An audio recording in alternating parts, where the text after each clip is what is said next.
Vážení příznivci festivalu Hudební současnost, je nám ctí vás pozvat na výjimečný orchestrální koncert Ostravské stopy, který se koná 28. listopadu 2024 v 19 hodin v kině Vesmír Ostrava pod taktovkou Stanislava Vavřínka.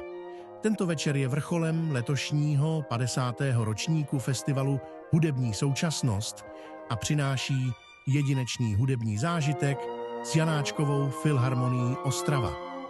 Na koncertě zazní celkem 10 skladeb, z nichž 9 uslyšíte ve světové premiéře.